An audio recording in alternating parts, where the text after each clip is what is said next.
till now, and what has changed? What have you started doing differently? How did you scale your business? Who's part of your team? You were mentioning a photographer, but what were the milestones leading up to this point? Oh, wow. Okay. That's a big question.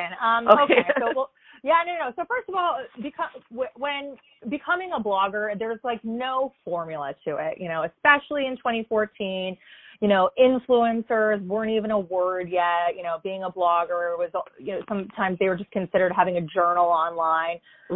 This is being a blogger or a digital influencer. It's kind of an industry or career path that we've kind of been able to adjust with and carve out along the way. So, whereas, I started with just my website and a Facebook page, I've really tried to pay attention to how the industry is growing and changing and new and unique ways to reach my audience. My audience is moms. They're, maybe 25 going to about 45. That's kind of my sweet spot. And becoming a niche blogger back in 2014 was kind of unheard of because at that point, the goal was to reach as many eyeballs as possible on the internet. And so people kind of poo-pooed me and asked, why would I want to limit myself to just Boca Raton and Palm Beach County when I could be trying to reach the whole United States? And it's funny how things have changed now. 6 years later, the whole industry is saying niche down, niche down. You need to be able to reach a very specific strategic audience. And so I'm very glad that I went that route because now I'm able to monetize my blog and work with different companies that are specifically trying to reach parents in South Florida. So that's been great. In terms of scaling the business, from the beginning, I've been the main writer on the blog. I did have some contributors at one time, especially starting out to start to build that content library. I'm also, I try not to be so arrogant to think that I know everything about parenting. I don't have twins. I don't have boys. There are so many different types of moms out there that are much more knowledgeable about a certain aspect of parenting than I am. So I always have from the beginning tried to lean on other moms for advice if I don't know the answer to something, because, every mom is different, but we're all doing the right thing, if that makes sense. So it was just me at the beginning. I had a web developer help me build my site, but it's WordPress with a theme. I mean, it's not anything crazy, and still is that way. I changed it up about 2 years down the road to have a really cohesive theme with my logo and branding. And then I started working with a virtual assistant about, I would say, 2 years ago at this point, who helps me create content that's kind of ongoing on the blog, my weekend events roundup every week, laying out the Mompreneur Monday features, and just general assistant type stuff. So that has been great in freeing up my time to focus on sponsored content, because when it comes down to it, I love to help moms, but at the same time, this is a business for me. Right. So I tried to monetize from the beginning, and I'm very much a subscriber to the whole fake it till you make it approach. And so I didn't have a huge audience, but I had an audience. And so I started pitching out to local companies right away and saying, hey, this is early days for me, but I would love to work with you. I really had a goal of working with one local business in every single category that could benefit parents. So we're talking one pediatrician, one dance school, one children's theater, things like that, and starting a relationship with these businesses early on so that they would support me financially with a small retainer each month, and then I would create content on their behalf and also work with them exclusively. So to this day, I'm 6 years in. I still work with that same pediatrician, that same children's theater company that I worked, that I started with at the beginning. And so it's been great because we've all been able to grow together. That's awesome. No, I love that. It's been a very important part of my business, and really finding the best business in that category and building a relationship where there is ongoing streams of income coming in every single month.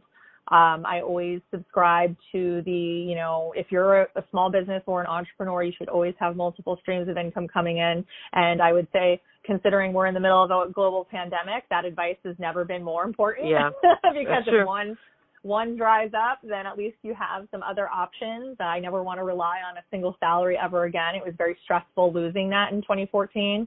And so I would like to think that the best thing to come out of that was just to learn how to be more strategic and scrappy when you're on your own in business.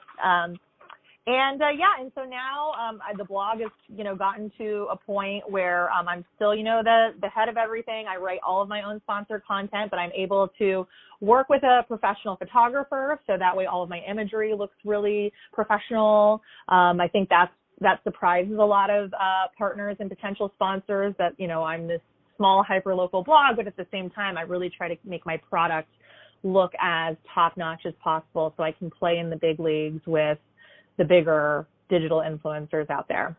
Yeah, and you have worked with really major brands such as Godiva, Wendy's, Beaches Resorts. So you have a lot of major brands that you're working with. And what I love about your website and your blog is that I feel like the moms in Boca, I think Boca, for one, has like an image of what people think Boca is like. Oh, they just think of yes. one type of person in Boca. We have a rep, I would say. Yeah, and it's so much.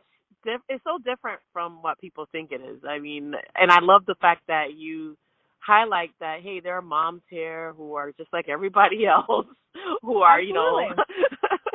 And I love that about your website because it's very niche, and I also like the fact that it's very approachable. And it shows the diversity of Boca Raton. And I don't think a lot of people are doing that right now. Yeah, I would say in Boca, I'm kind of the main parenting blogger. I definitely have other local mom friends who have websites that are targeting a bigger geographic area or a different niche altogether, but they're, local to Boca.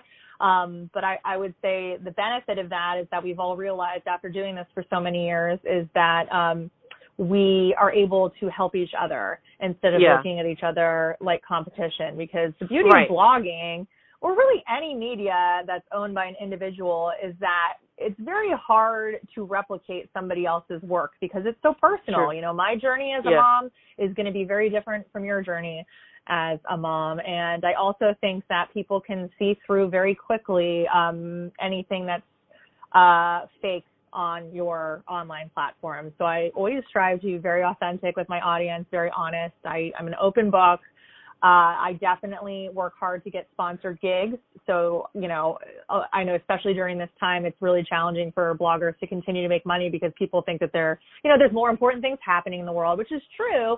But at the same time, there's still life happening, and sponsored work is helping, people like me keep our doors open. This is kind of a tangent, but but it's I really try to support all of my local influencer friends, and it really, what's the saying, the rising tide lifts all boats. That's really the way I see it now. I can't say that I saw it that way in the beginning. I was very conscious of my competitors, but now I said forget it. There's enough work for everyone. There's enough eyeballs out there to read your content, react to your content. So let's all work together and help each other out.